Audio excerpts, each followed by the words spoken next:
Now, a few years ago, as I was walking down the street, I saw a lady. The lady was working in her garden and she was maintaining her house. She has these flowers, very nice. And so I went and introduced myself to her. I say, hi, my name is Javier. I'm the pastor of the church down the street.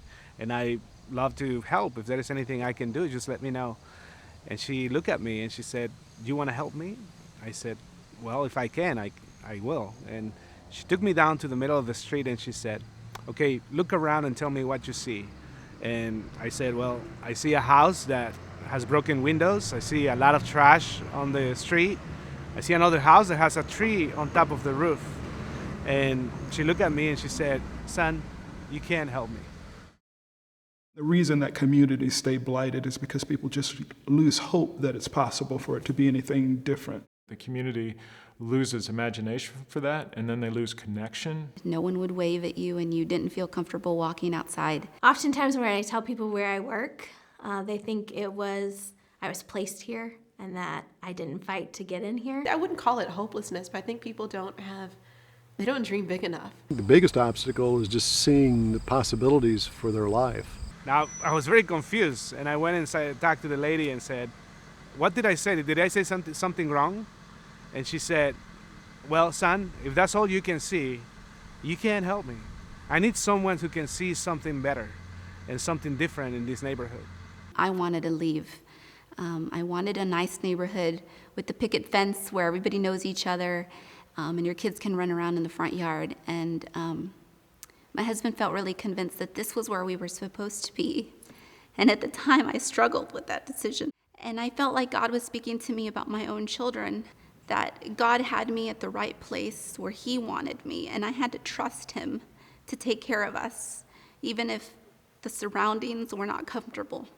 And I went to bed that night, and an hour later, I woke up to gunshots, and we both jumped down. And the first thing I did, of course, was run into my children's room and pull them out of their beds.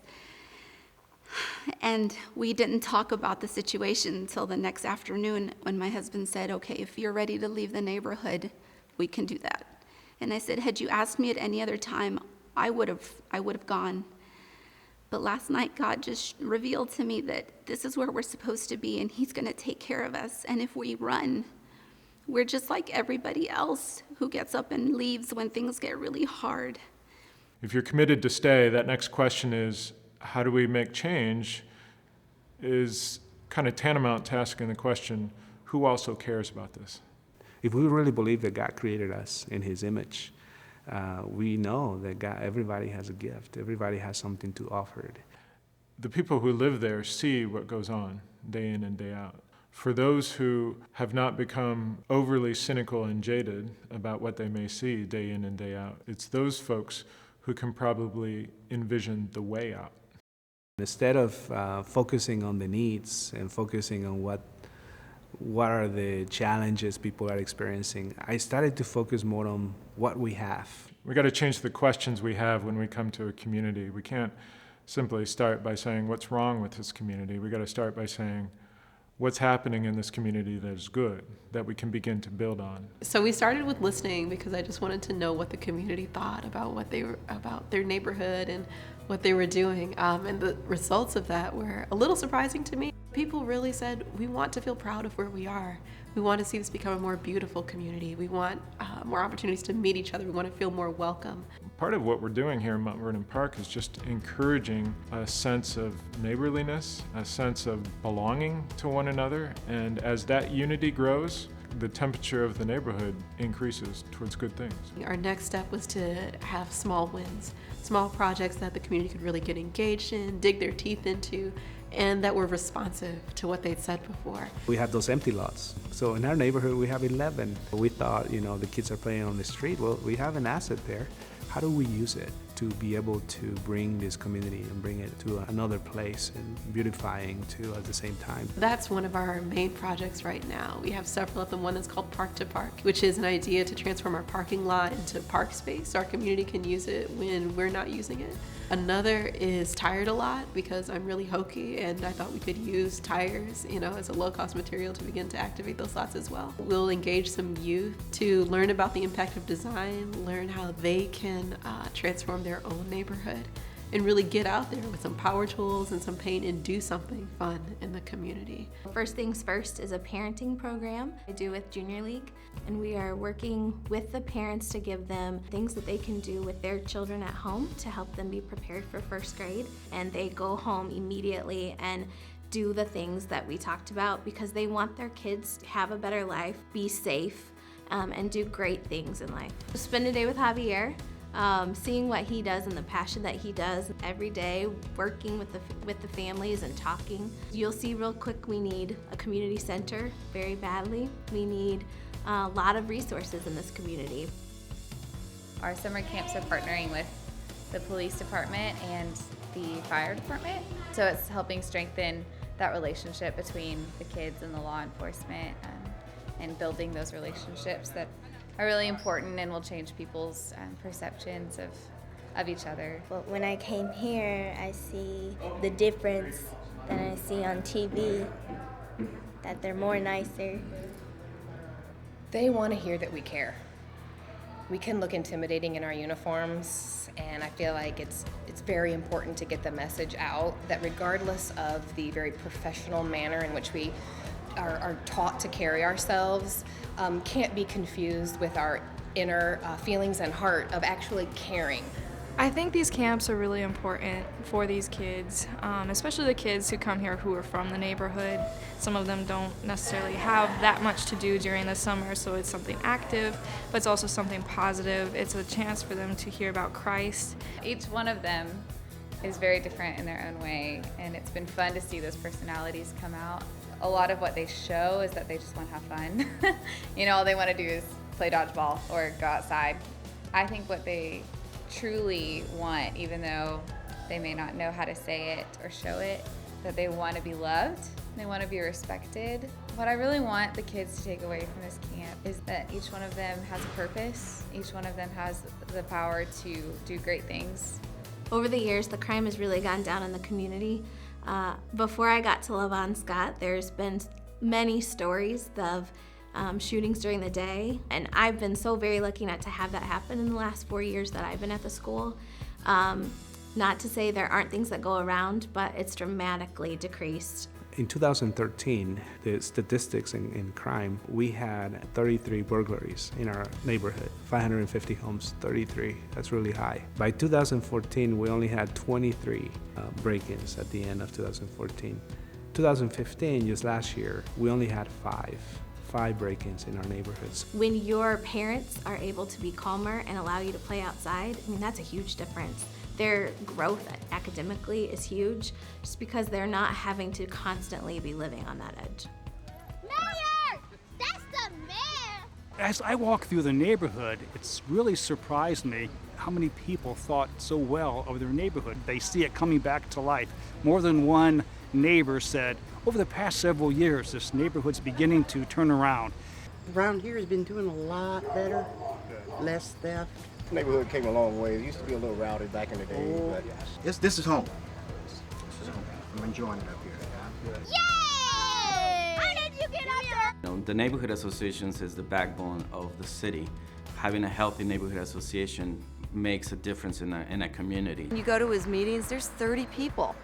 So it's being able to capitalize on all of the resources and assets within your own neighborhood. Neighborhood presidents are really looking into this association because it's not just the leader that's giving direction, but actually getting hands-on and working with the community. We started programs by cleaning up trash, and then you have these houses have been sitting there and are boarded up. And they've taken on their own challenges. You guys have seen the house that has been renovated. They're renovating a couple more. Moving into another aspect of developing the neighborhood, bringing that dead place that has been sitting there for 6 years. It looks bad for the community. Now bringing it back to new life, and changing the community. I've been in education for a long time, and I've yet to see a kindergarten child walk into school for the first day not excited about learning, not confident that they can do what they're going to do. And as they progress through, that tends to dissipate. And many times it's adults that take that learning out of them. And so we need to keep that enthusiasm going. We can have the best teacher in the world who really wants to make a difference in the life of kids. But then you have a room of 20 kids or 25. They're there, but there's a lot of things going on in their lives. You know, their roof is falling apart. The electricity is about to be cut because they don't have money to pay. Their mom is working 2 or 3 jobs, so they didn't even get to see their mom or their father. Their basic needs are not always being met, and that can create a very interesting experience as a teacher where you need to come and meet their basic needs first before you can ever start the academic process. With the younger kids, I've noticed that they will just tell you what's going on in their lives. My mom is like my only caregiver. Like, I don't think my dad loves my mom anymore. That's the world to them. In the summer, I see all these kids playing around, you know, on the street. They're riding their bikes. They're on their way to the park. One of those kids was one of my neighbors. His name is Quincy, and he's a 9-year-old. And I told him, I said, Quincy, I see you every day, all day on the street. He said, well, you know, my mom goes to work, and she has to leave at 8 a.m. And every time she goes to work, she asks me to get out of the house, and she locks the door behind me. And she doesn't get back until 5:30. She's afraid that if the door is open, I will bring my friends, and my friends can steal things from the house. He doesn't have anything to eat all day. Somebody provides a food for them. If it's the gang, he will join them. So people don't know the stories. Southeast Fort Wayne, though it has its challenges, it doesn't have to be defined by those challenges. If we can attract people to come, you know, stand, walk, talk to people, meet the neighbors, meet the kids, it's not anything what your perception is. People say things about other people that they don't know anything about, but when you meet that person and you realize it's not what you think, and it's the same thing with areas. I love the people, and I wish when other people looked at this community, they saw the people and how great they are, and not just the statistics. I think it'll take us all to change and not say, oh, the southeast side of town, but that it's Fort Wayne, and that we're all Fort Wayne. Those people in the southeast, you know, those kids that are always, you know, just very violent and killing themselves. And when they say people in the southeast, well, they're talking about me, you know. I live in the southeast. I live here. But, you know, I think if they knew the stories of these kids and what they go through. The greatest risk, really, in being a part of a ministry like this is that you might get your heart hurt. Because when you see poverty up close and personal, then you've got to deal with what's in your heart and what you're seeing and what your responsibility is. I think this is the moment. This is an opportunity to join in. We have built trust in the community. The people are engaged, and together we're reshaping this community.